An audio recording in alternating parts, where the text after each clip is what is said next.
గౌరవ సభ్యులు కేటీ రామారావు గారు.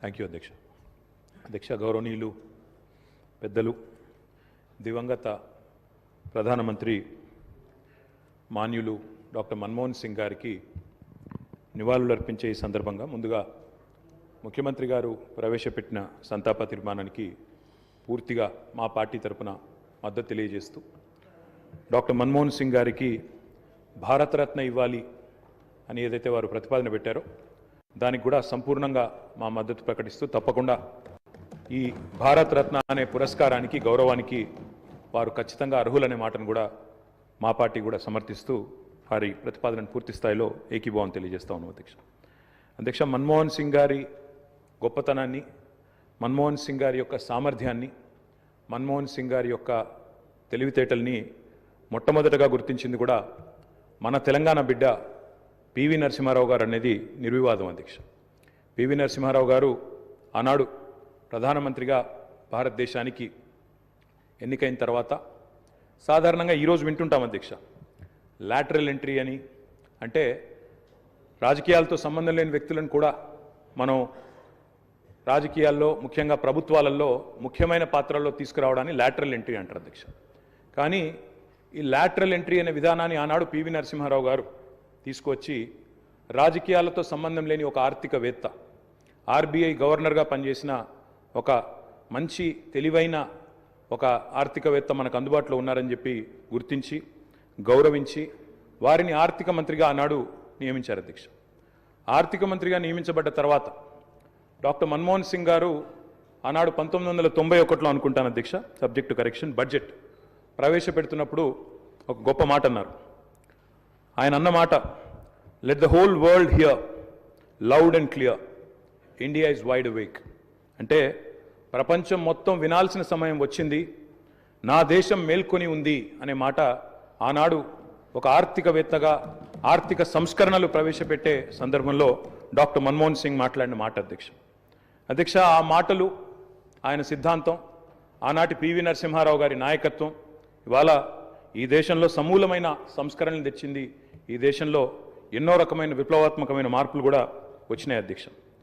కేవలం 15 రోజులు మాత్రమే ఫారెక్స్ నిలువలు ఉన్న ఆనాటి పరిస్థితి నుంచి మొత్తం ప్రపంచం అంతా ఆశ్చర్యపోయే స్థాయికి దేశాన్ని పరిగెత్తించిన ఆర్థిక సంస్కరణ శీలి doctor Manmohan Singh.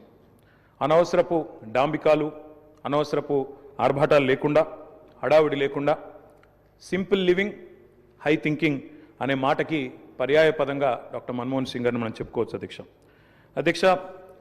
Loyalty is a very rate. Loyalty అనేది, విశ్వాసం అనేది ఇవాళ రాజకీయాల్లో చాలా అరుదైన పదం అధ్యక్ష. అట్లాంటిది తనకు అండగా నిలబడ్డ మరి కాంగ్రెస్ పార్టీకి జీవితాంతం సేవలు అందించిన ఒక మహానుభావుడు డాక్టర్ మన్మోహన్ సింగ్. ఎందుకంటే ఒక ఆర్థిక మంత్రిగా, తర్వాత ప్రధానమంత్రిగా 10 ఏళ్ల పాటు పనిచేసి మరి పూర్తి స్థాయిలో ఆ పార్టీ అధికారం కోల్పోయిన తర్వాత కూడా అంతే స్థాయిలో నమ్మకంగా, ఇందాక ముఖ్యమంత్రి గారు చెప్పినట్టు అవసరమైతే ప్రజాస్వామిక నిరసన కార్యక్రమాల్లో కూడా ఆ పార్టీ తరఫున ఒక సభ్యుడిగా పాల్గొన్న ఒక అభ్యుదయవాది, ఒక నిరాడంబర మనిషి డాక్టర్ మన్మోహన్ సింగ్ అధ్యక్ష. ఆయన ప్రధానమంత్రిగా ఉన్న కాలంలోనే మా నాయకుడు, మా పార్టీ అధ్యక్షులు, తెలంగాణ తొలి ముఖ్యమంత్రి కేసీఆర్ గారు దాదాపు ఒక 1.5 సంవత్సరాల కాలం పాటు వారి క్యాబినెట్లో మంత్రిగా కూడా పనిచేశారు అధ్యక్ష. మంత్రిగా పనిచేసే క్రమంలో ఆనాడు 2004లో కాంగ్రెస్ పార్టీతో పొత్తు పెట్టుకొని మరి ఆనాడు ఎన్నికల్లో గెలిచిన తర్వాత క్యాబినెట్లో భాగస్వామ్య పక్షాలను కూడా ఆహ్వానించి కేసీఆర్ గారి క్యాబినెట్ మంత్రిగా తీసుకున్న తర్వాత వెంటనే ఒక చిన్న చిక్కు సమస్య వచ్చింది అధ్యక్ష. కేసీఆర్ గారికి పోర్ట్ఫోలియో ఆనాడు షిప్పింగ్ పోర్ట్ఫోలియో ఇవ్వడం జరిగింది. ఇస్తే వెంటనే డిఎంకే వాళ్ళు, అప్పుడు వాళ్ళు ప్రధాన భాగస్వామ్య పక్షం యూపీఏలో, వాళ్ళు వెంటనే అభ్యంతరం లేవనెత్తినారు. మీరు మాకు కమిట్మెంట్ ఇచ్చారు, మాకు ప్రామిస్ ఇచ్చారు, మీరు వెంటనే మరి వారికి ఎట్లా ఇస్తారో అని అభ్యంతరం పెడితే కేసీఆర్ గారు ఒక్క క్షణం కూడా సంకోచించకుండా వెంటనే మన్మోహన్ సింగ్ గారి దగ్గరికి వెళ్ళి, డాక్టర్ గారు నేను వచ్చింది పదవుల కోసమో పోర్ట్ఫోలియోల కోసమో కాదు, నేను వచ్చింది నా తెలంగాణ కోసం అని చెప్పి వారికి తిరిగి ఆ షిప్పింగ్ పోర్ట్ఫోలియోని ఇస్తే ఆ రోజు మన్మోహన్ సింగ్ గారు అన్న మాట అధ్యక్ష, చంద్రశేఖరరావు గారు మీరు ఏ నిబద్ధతతో, ఏ సిద్ధాంతం కోసం, ఏ రాష్ట్రం కోసం అయితే వచ్చారో అది ఫలించాలి అని మనసారా నేను కోరుకుంటున్నాను.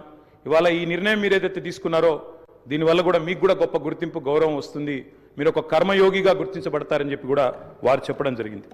అధ్యక్ష, తదనంతరం 2004 నుంచి 14వ సంవత్సరంలో ఎప్పుడైతే తెలంగాణ రాష్ట్రం ఏర్పడ్డదో పెద్దలు చెప్తారు అధ్యక్ష, nothing can stop an idea who's time has come. అంటే ఒక గొప్ప ఆలోచనకు, ఒక అరుదైన సందర్భానికి సమయం వచ్చినప్పుడు ప్రపంచంలో ఏ శక్తి దాన్ని ఆపలేదు అధ్యక్ష. అట్లా మన్మోహన్ సింగ్ గారు కూడా నమ్మారు కాబట్టే ఆనాడు తెలంగాణ ఉద్యమంలో ఉన్న నిబద్ధత, తెలంగాణ ఉద్యమానికి ఉన్న బలం, తెలంగాణ ప్రజల యొక్క పోరాట స్ఫూర్తి ఇవన్నీ కూడా అర్థమైనాయి కాబట్టే 14లో ఆనాడు అనివార్య పరిస్థితుల్లో తెలంగాణ రాష్ట్ర ఏర్పాటు జరిగినప్పుడు అప్పుడు మన్మోహన్ సింగ్ గారి నాయకత్వంలో జరిగింది. తప్పకుండా మేమందరం కూడా దాన్ని మర్చిపోము అధ్యక్ష. ఒక్క మాట, ఇవాళ